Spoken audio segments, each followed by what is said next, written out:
ये श्लोक चल रहा था।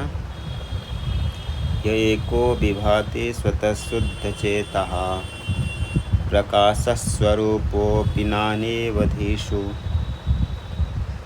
सरावोदकस्थो यथा भानुरेकः स नित्योपलब्धिस्वरूपोऽहमात्मा। ये 6ठ श्लोक चल रहा था। इसमें एक अद्वितीय परमात्मा के विषय में बता रहे थे। जो अन्य मत है दर्शन, सांख्य आदि, सांख्य वैशेषिक आदि, जो लोग कहते हैं कि आत्मा अनेक है। क्या प्रमाण है आत्मा की अनेकता में?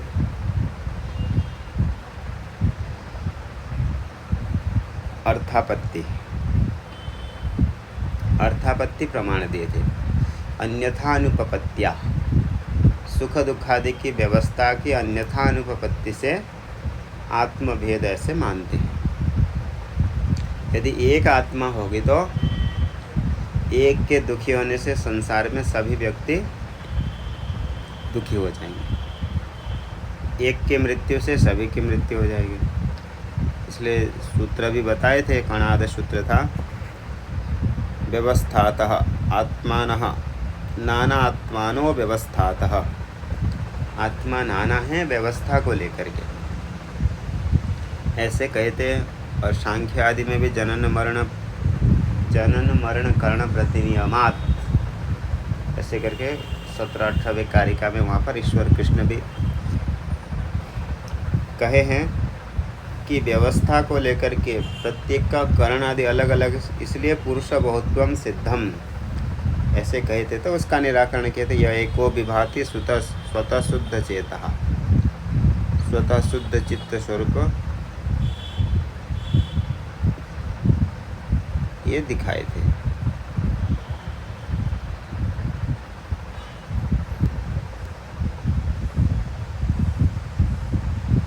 उनका निराकरण करते हुए अनेक श्रुति दिए थे अंतिम में कि शास्त्रों में एक ही आत्मा का कथन हुआ है। उनका निराकरण करते हुए बहुत सारे श्रुति दिखाए थे। एको देवः सर्वभूतेषु गूढ़ः सर्वव्यापी सर्वभूतांतरात्मा अजो एकः एको वसी सर्वभूतांतरात्मा एकमेवाद्वितीयम् एकम निविष्टम बहुधा गुहासु। आगे गीता को भी प्रमाण दिए थे। क्षेत्रज्ञं चापि मां विद्धि सर्वक्षेत्रेषु भारत अविभक्तं च भूतेषु विभक्तमिव च स्थितम् एकदा बहुधा चैव दृश्यते जलचंद्रवत् समो मशकेन समो नागेन इत्यादि अनेक श्रुति के द्वारा इन सभी मतों का निराकरण हो गया कि आत्मा नानावाद नहीं, एक ही आत्मा है। अब ये तो श्रुति प्रमाण दे दिए। अभी उसको युक्ति के द्वारा भी निराकरण कर रहे हैं कि जन्म मृत्यु आदि व्यवस्था की सुख दुख व्यवस्था को लेकर के आत्मा अनेक मानने की आवश्यकता नहीं है। और जो लोग आत्मा अनेक मानते भी हैं, कौन है? वैशेषिक है, न्याय है, सभी मानते हैं। तो उनके मत में भी वही दोष आपत्ति आएगी। जो दोष वेदांति के ऊपर वो दे रहे हैं, वो दोष तो उनके ऊपर भी है। वेदांत सिद्धांत में आत्मा एक है, व्यापक है। व्यापक यानी सर्वत्र सर्वगत, सभी जगह पे है, व्यापक रूप से एक ही आत्मा है। परंतु जो जीव दिख रहे हैं तो प्रतिबिंब कल्प अनेक हैं, परंतु आत्मा तो एक ही है, ऐसा कथन है। परंतु जो लोग कहते हैं कि व्यवस्था नहीं बनेगी कह करके आत्मा अनेक मानते हैं, परंतु वो भी आत्मा के स्वरूप को क्या स्वीकार करते हैं? व्यापक। न्याय वाले हो, वैशेषिक हो, वो भी आत्मा को व्यापक मानते हैं। तो आप नाना मानो या एक मानो, यदि आत्मा को आप व्यापक मानोगे, सभी जगह मानोगे, सर्वत्र मानोगे, तो वही दोष ही रहेगा। कैसे? यदि आत्मा अनेक हैं और सभी व्यापक आत्मा हैं, तो सभी आत्माओं का संबंध तो सभी के शरीर के साथ रहेगा ही रहेगा। जैसे आकाश एक है, व्यापक है, सभी के साथ संबंध है। यदि ऐसा व्यापक आत्मा अनंत मान लें कि 10 की 50 की 100 भी आकाश मान लें, तो भी ऐसे व्यापक आकाश का संबंध तो सभी के साथ होगा ही होगा। इसी प्रकार जो लोग कहते हैं कि आत्मा व्यापक है परंतु अनेक है, अनेक क्यों है कि सुख दुख की व्यवस्था के लिए। यदि एक ही आत्मा होगी तो सबके अलग अलग सुख दुख नहीं हो पाएगा, इसलिए आत्मा अनेक है। तो उनके ऊपर भी यही दोष है कि उनके अनुसार भी आत्मा सर्वव्यापक है, सर्वत्र है। तो उसी आत्मा का संबंध प्रत्येक शरीर के साथ हो जाएगा। चैत्र हो, मैत्र हो, राम हो, कृष्ण हो, किसी भी व्यक्ति के साथ सभी के आत्मा का सबके साथ संबंध होगा ही होगा, क्योंकि उनके अनुसार भी व्यापक है। तो इसलिए सुख दुख की व्यवस्था को लेकर के अनेक आत्मा मानना ये कोई युक्ति युक्त नहीं है। इसी को निराकरण करते हुए कह रहे हैं। तेई स्थानीयत उदाहृत वाक्यापहृत विषयत्वात् कालात्य उपदिष्टानी अवगंतव्यम। यानी वो जो कहते हैं कि आत्मा अनेक है वो बाधित है, कालात्य उपदिष्ट है, यानी बाधित है, शास्त्रों के द्वारा निराकृत है वो। और दोष क्या है? तुल्याच संसर्गता अनेक आत्मवादे। अनेक आत्मा मानने पर भी संसर्ग तो सभी के साथ रहेगा, संबंध। एक मानोगे तो जैसे संबंध है, अनेक मानोगे तो भी ऐसे संबंध है। एकस्मिन् आत्मनि सुखिनी दुखिनी वा सर्वात्मनां सुख दुखादि। दोष क्या दिए जी? दोष क्या दिए? जैसे बाधित दोष। एक तो बाधित दोष पूर्व का निराकरण किए थे। दोष है निराकृत दोष। देखिए अभी दूसरा दोष ऐसा है कि सिद्धांति के ऊपर जो दोष दिया था पूर्व पक्षी ने, वही दोष पूर्व पक्षी के ऊपर है। सिद्धांति के ऊपर क्या दोष दिया था पूर्व पक्षी ने कि यदि एक आत्मा होगी तो सबके शरीर में जो सुख दुख हो रहा है, एक ही व्यक्ति सभी सुख दुख को होगा। जैसे आपको जो सुख दुख हो रहा है वो मुझे हो रहा है नहीं। इसी प्रकार यदि एक ही आत्मा है तो आपको जो दुख होता है वो दुख मुझे भी होना चाहिए, ऐसा पूर्व पक्षी का कहना है। क्योंकि आत्मा व्यापक है और एक है और सभी के साथ संबंध है, ये पूर्व पक्षी ने कहा। स्वामी जी ये सिद्धि दोष में जाएगा क्या? नहीं, ये अनुमान नहीं चल रहा है यहाँ पर। इसी प्रकार से दोष होगा कि आप जैसे आरोप कर रहे हो हमारे ऊपर, ऐसा ही आरोप आपके ऊपर भी रहेगा। इसको बोलते हैं यश्चो भयो समो दोषः परिहारो पिवा सम। आप हमारे ऊपर जैसा आरोप करते हो आपके ऊपर भी वही आरोप। जैसे आप दूसरे को बोले कि आप सुबह जल्दी नहीं उठते हो, लेकिन स्वयं ही जल्दी सुबह नहीं उठते हैं, तो ये दोष सिद्ध होगा। एक दूसरे के ऊपर आरोप कर रहे हैं कि बोले आप ऐसे बोलते हो, तो वो भी बोल रहा है कि आप भी तो ऐसे कहते हो। इस प्रकार के दोष हैं। जैसे आश्रमों में रहते हैं तो बोलते हैं कि आप आरती नहीं गए थे आज, तो बोलते आप भी तो नहीं गए थे आरती में। तो दोष दोनों में समान हुआ कि नहीं? ऐसे दोष समान देते हैं।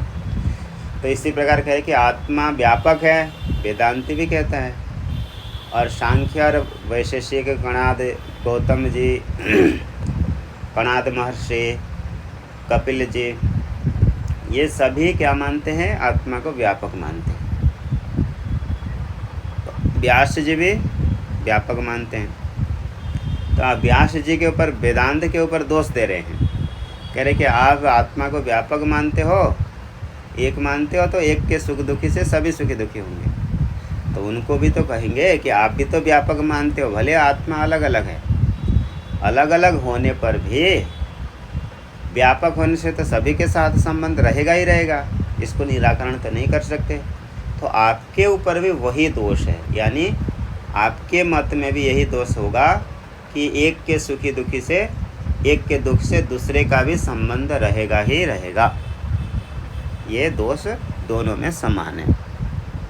एकस्मिन् आत्मनि सुखिनी दुखिनी वा सर्वात्मनाम सुख दुखादि मत्व प्रसक्तिम, ये पूर्व पक्षी कह रहा है। एक के सुखी दुखी होने पर सभी आत्मा सुखी दुखी होंगे। इति मत्व प्रसक्तिम विभुत्वेन सर्वदेह गतत्वात् सर्वात्मनां विभाति प्रकाशते स्वतः स्वयमेव न तो ज्ञान कर्मत्वेन घटादिवत। तो कहे कि आपके ऊपर भी समान दोष है, क्योंकि आपके अनुसार वे सुख दुखादि मत्व प्रसक्ति विभुत्वेन सर्वदेह गतत्वात्, सभी देह के साथ संबंध होगा आपके अनुसार भी। सर्वात्मनाम विभाति प्रकाशते, और सर्वात्म रूप से प्रकाशित होता है, ऐसे कह दिया। और स्वतः स्वयमेव न तो ज्ञान कर्मत्वेन घटादिवत, और जो आत्मा प्रकाशित भी होती है वो घटपट आदि के जैसा प्रकाशित नहीं होती है, जिसको आप लोगों को बताए थे फल व्याप्ति नहीं होती है, वृत्ति व्याप्ति होती है। आत्मा तो स्वयं ही प्रकाश स्वरूप से है। तेषां जड़त्वेन प्रमाणांतरापेक्षा स्वरूप प्रकाश इति उचित एव न तो स्वस्फुरण स्वरूपस्य आत्मनः। विषय को एक जगह से दूसरे जगह एक ही बार में ले लिए। तो पहले तो ये दोष दे दिए थे कि आप में और हमारे में समान दोष है, और जो आगे की अर्थ कह रहे हैं यह एको विभाति स्वतः शुद्ध चेतः, उसको लेकर के कह रहे कि आत्मा एक होते हुए भी सभी में स्वयं ही प्रकाश रूप से रहता है, घटादि के समान प्रकाशित नहीं होता। तेषां जड़त्वेन प्रमाणांतरापेक्षा, जो जड़ वस्तु होते हैं घटपट आदि की इंद्रियां शरीर आदि, ये सभी क्या करते हैं, अन्य प्रमाण की अपेक्षा रखते हैं। घट को जानने के लिए किस प्रमाण की आवश्यकता होती है? चक्षुरादि स्पर्श आदि प्रमाण आवश्यकता है। आत्मा को जानने के लिए कौन से प्रमाण की आवश्यकता है? शास्त्र के प्रमाण चाहिए। आत्मा को जानने के लिए कौन से प्रमाण की आवश्यकता है? कोई प्रमाण की आवश्यकता नहीं। किसी भी प्रमाण की आवश्यकता नहीं है। कैसे नहीं है? शास्त्र द्वारा प्रमाण नहीं, अभी आप कहे कि किसी भी प्रमाण की आवश्यकता नहीं है, शास्त्र प्रमाण कह रहे हैं। कारण परमात्मा आका निराकार है, कोई रूप उनका नहीं है। नहीं, बस। अवंतिका जी कुछ मैं हूँ, ये प्रमाण है। जी हाँ, मैं स्वयं हूँ ब्रह्म है, इसका अनुभव हमें है। नहीं, हाँ देखो, स्वयं के रूप से अनुभव होता है कि मैं हूँ, इसके लिए किसी प्रमाण की आवश्यकता है नहीं। इसके लिए आपको चक्षु से देखना पड़ता है? नहीं, किसी भी प्रमाण की आवश्यकता नहीं है। तेषां जड़त्वेन प्रमाणांतरापेक्षा स्वरूप प्रकाश उचिता एव, उन जड़ वस्तुओं को देखने के लिए तो प्रमाणांतर की अपेक्षा रहती है। न तो स्वस्फुरण स्वरूपस्य आत्मनः, जो स्वस्वरूप स्फुरण यानी ज्ञान स्वरूप जो आत्मा है, उसको जानने के लिए अन्य प्रकार के किसी प्रमाण की अपेक्षा नहीं है। इसको मूल श्लोक में क्या कहे थे? यह एको विभाति स्वतः शुद्ध चेतः, स्वतः ही स्वयं प्रकाश स्वरूप से प्रकाशित होता है। और इसी विषय को शास्त्र प्रमाण दे रहे हैं। अदृष्टो दृष्टा नान्य तो अस्ति दृष्टा इति श्रुते। अदृष्टो दृष्टा, अदृष्ट वो दर्शन का विषय नहीं बनता है, किसी भी ज्ञान के कर्म नहीं बनता है। अदृष्टा, अदृष्टो दृष्टा, परंतु साक्षी रूप से वो सभी को प्रकाशित करता है। और भी आता है नान्य तो अस्ति दृष्टा श्रोता मनता विज्ञाता, आत्मस्वरूप से अतिरिक्त कोई दृष्टा श्रोता मनता इत्यादि की उपलब्धि नहीं है। इति श्रुते है। शुद्धम निर्मलम रजतः रजस्तमः क्रोधादि मलानभिभूतम, जो स्वतः शुद्ध स्वरूप को ले शुद्ध चेतः, शुद्ध शब्द के लिए अभी कह रहे हैं शुद्धम यानी निर्मलम, रजस्तमः क्रोधादि मलानभिभूतम, जो काम क्रोध लोभ इत्यादि मल के द्वारा जो अभिभूत नहीं है, जो नहीं दबता है, ऐसे चेतश्चित स्वरूपम यस्य शुद्ध चेतः पुरुषः तस्य स्वतएव साधनम विनैव आत्मा स्फुरति। साधनम बिना एव, अन्य किसी साधन कारणों के बिना ही वह स्वतः ही प्रकाशित होता है। यद्वा आत्मनो भेद सिद्धो प्रमाण अपेक्षा अपाकरोति, अथवा इसको दूसरे प्रकार से भी अवतरणिका दे सकते हैं कि आत्मा में भेद नहीं है, इसी विषय को दिखाने के लिए प्रमाण अपेक्षा अपाकरोति, प्रमाण की आत्मनो भेद सिद्धौ, आत्मनो एक चलिए यहाँ पे अवग्रह देना चाहिए, यद्वा आत्मनो अभेद सिद्धौ, अभेद सिद्धि के लिए किसी अन्य प्रमाण की अपेक्षा नहीं है। यद्वा आत्मनो अभेद सिद्धौ प्रमाण अपेक्षा अपाकरोति, अन्य प्रमाण के निराकरण कर रहे हैं, इसके लिए यह एको विभाति स्वतः शुद्ध चेतः। आगे स्वतः इति प्रमाण अपेक्षा विना एव सिद्धम अवगतम चेतः, बिना प्रमाण के, क्योंकि स्वयं का स्वरूप है, इसलिए अन्य किसी प्रमाण के बिना भी प्रमाण अपेक्षा विना एव सिद्धम अवगतम चेतः चैतन्य ज्योति ही, जो चैतन्य ज्योति स्वरूप है। स्वरूपम यस्य स तथोक्तः, उसका समास विग्रह बता रहे हैं, विभाति स्वतः शुद्ध चेतः, इसी शब्द का। आगे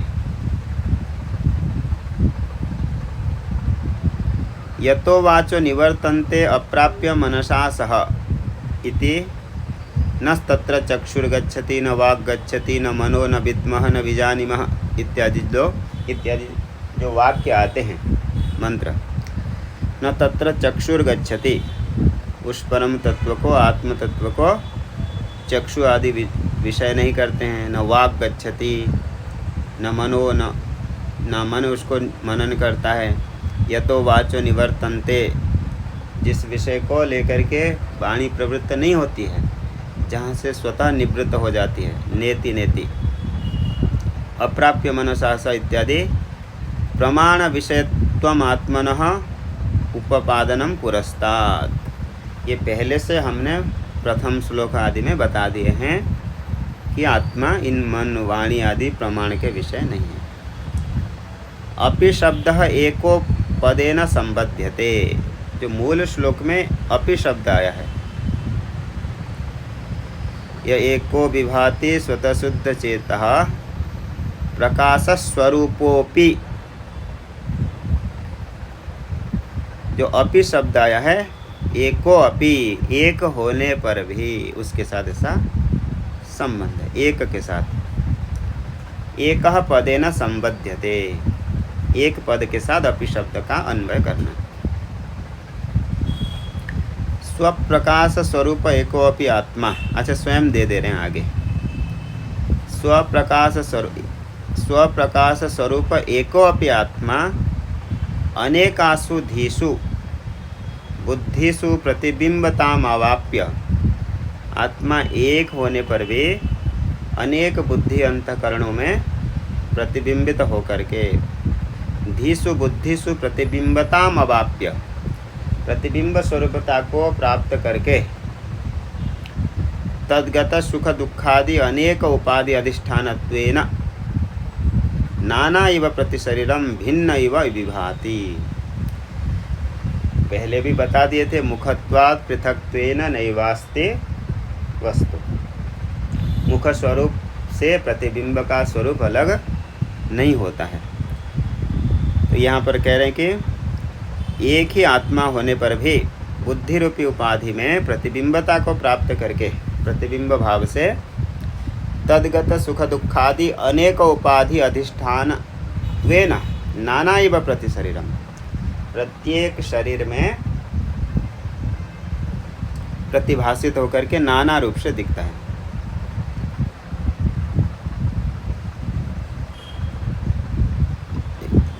प्रतिबिंबताम अवाप्य, जैसे जल में चंद्रमा की अथवा सूर्य की प्रतिबिंबता अनेक घड़ा आदि में अनेक प्रतिबिंब दिखता है, इसी प्रकार आत्मा की जो प्रतिबिंबता अनेक बुद्धि रूपी उपाधि में। तो इसमें ऐसे संशय करते हैं कि बोले आत्मा की प्रतिबिंब कैसे आएगी? चंद्रमा जो सूर्य है, चंद्र है, ये तो मूर्त पदार्थ हैं, कुछ रूप विशिष्ट हैं, तो इनकी तो प्रतिबिंबता आती है। तो आत्मा में कौन सी रूप है? कोई रूप नहीं। रूप नहीं है तो इसकी प्रतिबिंबता कैसी है? जबकि सभी लोग प्रतिबिंब मानते हैं, सांख्य वाले भी मानते हैं, बुद्धि के साथ समीप में रहने पर उसमें कर्तृत्व आदि दिखती है। तो बोले प्रतिबिंबता का क्या अर्थ है? तो ऐसे तो इसके बड़े अन्य ग्रंथों में विचार करते हैं तो यही कहते हैं कि प्रतिबिंब होने के लिए रूप की ऐसी आवश्यकता क्या है? जैसे कहते हैं कि आकाश है, आकाश का प्रतिबिंब दिखता है, साभ्र अभ्र मेघ मंडल नक्षत्र के साथ आकाश का प्रतिबिंब दिखता है जल में। पहले आकाश में कौन सा रूप है जो प्रतिबिंब दिखेगा? बोले आकाश में तो कोई रूप है ही नहीं। तो जल में जो चंद्रमा आकाश आदि सभी दिखते हैं मेघ मंडल के साथ, बोले आकाश में तो रूप नहीं है, फिर भी वहाँ पर प्रतिबिंब दिखता है। और ऐसे भी युक्ति देते हैं जैसे कि नदी के किनारे दो वृक्ष है, दो वृक्ष जब दूर में खड़े हैं, दोनों का प्रतिबिंब पड़ता है जल में, दोनों के बीच में खाली स्थान है, उसको वही आकाश है। तो जब जल में प्रतिबिंब पड़ता है तो भी वहाँ पर प्रतिबिंब में एक नहीं दिख जाता है, प्रतिबिंब भी अलग अलग दिखते हैं। तो मतलब उनके मध्य में भी जो खाली स्थान है उसका भी प्रतिबिंब पड़ता है। और प्रतिबिंब का अर्थ ऐसे मूर्त द्रव्य होना ऐसा नहीं है, रूप के लिए नहीं। शब्द की प्रतिबिंब होता है, इको, जैसे जंगल में गुफा आदि में शब्द कहते हैं तो शब्द का क्या होता है? प्रतिध्वनि होती है, ध्वनि का प्रतिध्वनि। इसी प्रकार आत्मा की जो सान्निध्य में आत्मा और अंतकरण के सान्निध्य में वही जो प्रकाश स्वरूपता दिखती है वही प्रतिबिंब शब्द से कहते हैं। इसलिए उसको आभास एव च, ब्रह्मसूत्र भी आता है आभास है। इस प्रकार से प्रतिबिंब का प्रयोग करने में कोई आपत्ति नहीं है। और ब्रह्मबिंदु उपनिषद में भी आया है, अभी दिखाए थे, एकदा बहुधा चैव दृश्यते जलचंद्रवत इत्यादि युक्ति से। और प्रतिबिंब का तात्पर्य भी वहाँ समझना चाहिए। युक्ति से भले उसकी यदि भी मन को शांति नहीं मिलती है, परंतु देखा जाता है क्योंकि वो चेतन स्वरूप है और अंतकरण स्वच्छ पदार्थ है, तेजस द्रव्य है, तो उसकी प्रतीति उसमें जो आभास होता है वही प्रतिबिंब शब्द से कहते हैं, जो चेतनता आती है। इसलिए कोई इसमें आपत्ति नहीं है। तद्गत सुख दुखादि अनेक उपाधि अधिष्ठानत्वेन नाना इव प्रति शरीरम भिन्न इव आभात इव विभाति प्रकाशते प्रतीयते वा। अनेक रूप से अंतकरण उपाधि को लेकर के चैतन्यात्मा प्रतीत होती है। और वह जो प्रतीत होने वाले एक आत्मा वह कौन है? तो उसके लेकर के सोहम सनित्योपलब्धि स्वरूपोहम आत्मा, वही नित्य उपलब्धि जो बुद्धि रूपी उपाधि में अनेक रूप से दिखता है, वह मैं ही हूँ। इस प्रकार गुरु जी को बता रहे हैं। इसमें दृष्टांत दिए शराब उदकस्थ इति। जैसे शराब जो सुराही जिसमें जल रखते हैं, उसमें स्थित जो जल है उसमें दिखने वाले चंद्रमा आदि की प्रतिबिंब। शरावेषु उदकानि इति शराब उदक, सप्तमी समास कर दिए। शरावेषु उदकानि इति शराब उदक। शराब उदकानि शराब शब्देन प्रतिबिंब उपाधि जलपूर्ण पात्रम अवगंतव्यम। यहाँ शराब शब्द से उसी को लेना जिसमें जल से पूर्ण पात्र हो, न तो पार्थिवता ग्रहम। ऐसे नहीं कोई घड़ आदि पदार्थ ले लिया जिसमें जल आदि नहीं है, पार्थिव मात्र को नहीं ग्रहण करना, जिसमें जल आदि भरा हुआ हो उसी को लेना। तेषु तिष्ठतीति शराबोदकस्थ, उसी शराब में रहने वाले जो उदक उसमें रहता है, इसलिए उसको कहेंगे शराब उदकस्थ। तेषु तिष्ठतीति शराब उदकस्थः।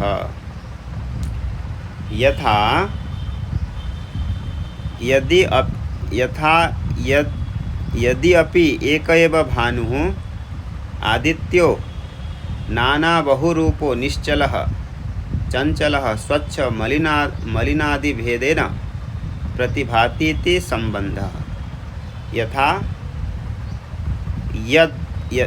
यद्यपि ऐसा है, यद्यपि एक एव भानुः, एक ही सूर्य, भातीति भानुः जो प्रकाशित होने वाले, आदित्य भानु आदित्य, नाना बहुरूपो अपि निश्चल चंचल स्वच्छल मलिनादि भेदेन, अनेक रूप से दिखता है। जैसे चंचल जल जहाँ पर हिल रहे तो वहाँ प्रतिबिंब हिलते हुए दिखेगा, स्वच्छ जल में स्पष्ट रूप से प्रतिबिंबित होगा, जैसे जैसे होगा छोटा बड़ा आकार से भी दिखता है। प्रतिभातीति संबंध, ऐसा प्रतिभात होगा। एवं आत्मा अपि एक एव परमार्थः सन्, इसी प्रकार एक ही आत्मा पारमार्थिक में सद्रूप एक ही है, सन विद्यमान होते हुए, माया कल्पित मोढ़ पांडित्य शौर्य भीरुत्वादि भेद भिन्नाशु नाना बुद्धिषु नानेव भाषते इत्यर्थ। इसी प्रकार एक ही आत्मा एवं आत्मा भी एक एव, एक होता हुआ वे एक है, तथापि माया से कल्पित होकर के, अविद्या से देख रहे हैं हम अनेक प्रकार से।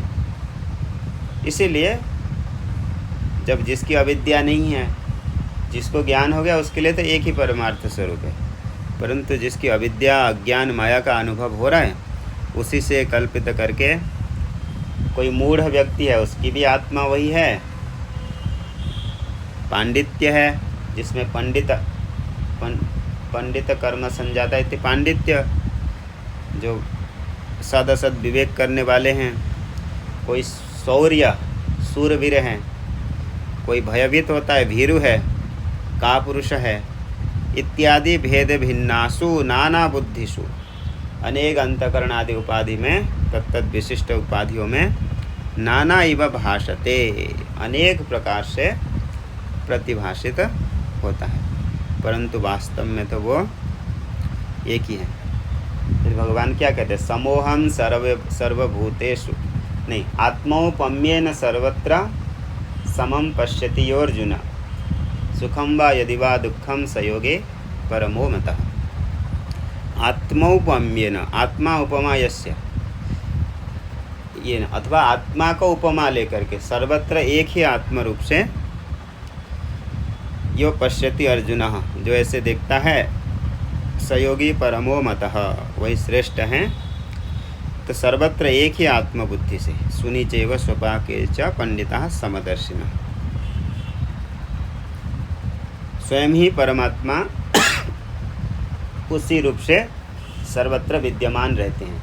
समोहम सर्वभूतेषु न मे द्वेषोस्ति न प्रियः इत्यादि श्रुति स्मृति युक्ति के द्वारा एक ही आत्मा सिद्ध है और मैं वही आत्मा स्वरूप हूँ, ऐसे जो योगी हस्तमलकाचार्य जी ऐसे गुरु जी को सुना रहे। ननु भवतु आत्मनः उपाधि रूपाद एकस्यैव बहुधा व्यवस्था। चलो पूर्व पक्षी कह रहा है कि मान भी लिया जाए कि आत्मनः उपाधि भेदात, जो आत्मा है उपाधि की भेद से बहुधा अनेक प्रकार से व्यवस्था हो भी जाए। आत्मनः उपाधि रूपात एकस्यैव बहुधा व्यवस्था, एक ही आत्मा की अनेक रूप से व्यवस्था हो भी जाए। कथम निरीहस्य देहेन्द्रियादि संबंध रहितस्य सर्वधर्मातीतस्य श्रुति स्मृति पुराण सिद्धस्य इह लोक परलोक गतिर उपपद्यते। मान भी लिया जाए कि उपाधि को लेकर के एक ही आत्मा अनेक रूप से दिखती है, फिर भी निरीहस्य यह चेष्टा रहितस्य अविक्रियस्य देहेन्द्रियादि संबंध रहितस्य। आपने भी पहले सिद्ध कर दिया था कि देह इंद्रिय के साथ आत्मा का कोई संबंध नहीं है, संयोग समवाय आदि संबंध नहीं हो सकता है।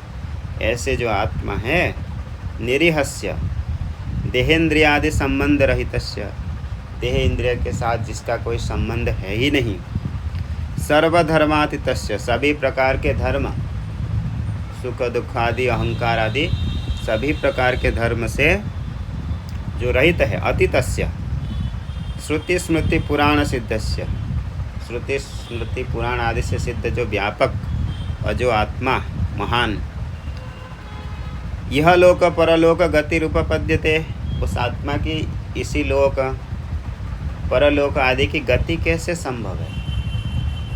क्योंकि शास्त्र में ऐसे आता भी है, यायम प्रेते विचिकित्सा अस्ति चैत्य के नायम अस्ति चय के जाने के बाद यायम प्रेते, प्रेत भाव को प्राप्त होने के बाद, अर्थात यहाँ से चले जाने के बाद कुछ लोग कहते हैं कि वो रहता है, कुछ लोग कहते हैं कि वो नहीं रहता है। तो परलोक आदि जो गति सुना गया है वो व्यवस्था कैसे बनेगी? तो उसको लेकर के आगे समाधान करेंगे कि एक होने पर भी, व्यापक होने पर भी व्यवस्था बन जाएगी, इसको आगे दिखाएंगे। उपपद्यते इति आशंक्य जल चांचल्येन चंद्र चांचल्यवत् उपाधि गत्या तत्र गति भ्रमो न तो अमूर्तस्य गतिः संभवती इति दृष्टांतपूर्वकम् आह। तो उसके ऊपर सिद्धांति आगे कह रहे हैं कि वास्तव में जो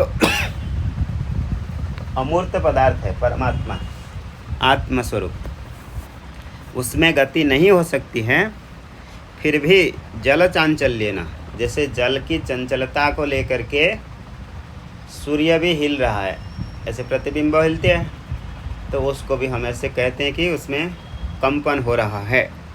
इसी प्रकार आत्मा में भी गति अगति की व्यवस्था बन जाएगी। इसको दिखा रहे हैं संभवतीति दृष्टांत पूर्वकम् आह। यह लोक परलोक गमन पाप पुण्य सभी व्यवस्था बन जाएगी अज्ञान अवस्था में। इसी विषय को दिखा रहे हैं। इसको उच्चारण कर देते हैं। यथा सूर्य एकोप्यनेक चलाशु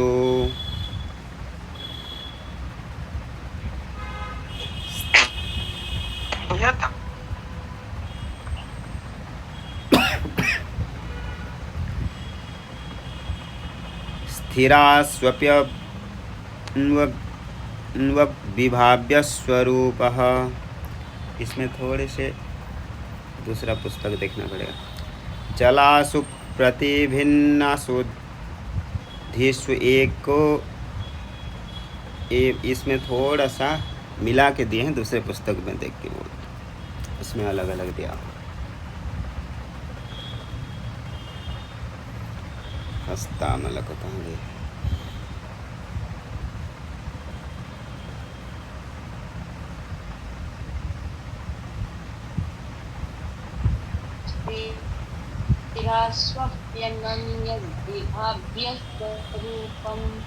ये कितने नंबर इसमें? 7।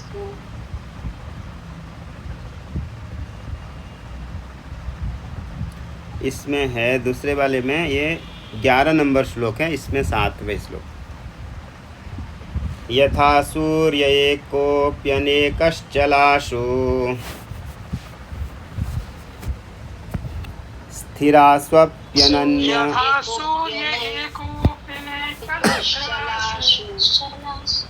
स्थिरा स्वप्यनन्यद्विभाव्यस्वरूपम्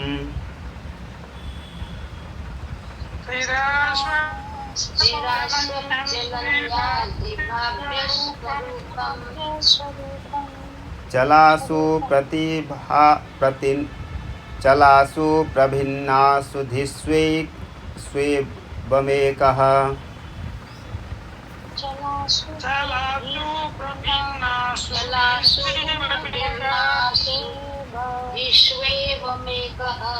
सनित्योपलब्धि स्वरूपोऽहमात्मा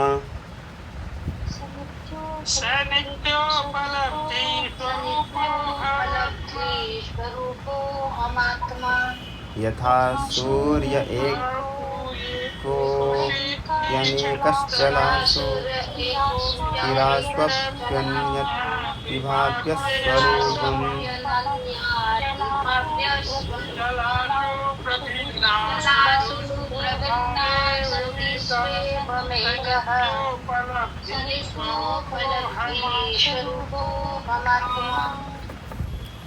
यथा एकः अपि सूर्यः अनेकश्चलासु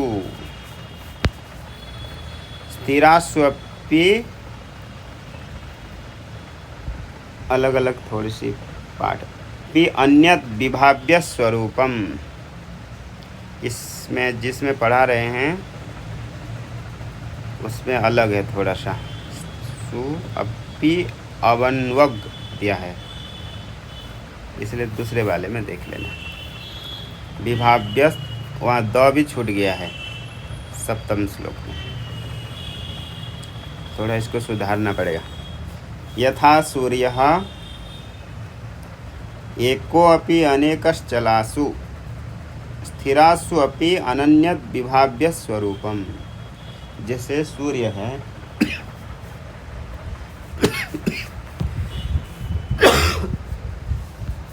कोई स्थिर में भी दिखे अथवा चलते हुए कंपित होते हुए जल में भी दिखे। यथा सूर्य एको अपि, एक सूर्य जल रूपी उपाधि में दिखते हुए, यदि जल में चलन हो रहा है तो सूर्य में चलन लगता है। स्थिरास्वपि अनन्यत विभाव्य स्वरूपम, और कोई स्थिर भी है उसमें दिखता है तो स्थिर रहता है, परंतु उन दोनों से ही अन्यत विभाव्य स्वरूपम, अन्यदि प्रकाश स्वरूप। चलासु प्रभिन्नासु धिस्वे, इसी प्रकार आगे दार्ष्टान्तिक में बता रहे हैं, चलासु प्रभिन्नासु धिसु एवं एकः, इसी प्रकार चलासु धिसु, कोई बुद्धि रूपी उपाधि को लेकर के परलोक आदि गमन हो रहा है, क्योंकि इसको लेकर के विचार होता है। जब परलोक में जाता है तो प्राण सचिव को लेकर के अंतःकरण इंद्रिय सूक्ष्म शरीर के साथ परलोक आदि में जाता है, तो उसमें प्रतिबिंबित चैतन्य में गति दिखती है, और जहाँ पर स्थिर है वहाँ पर गति नहीं है।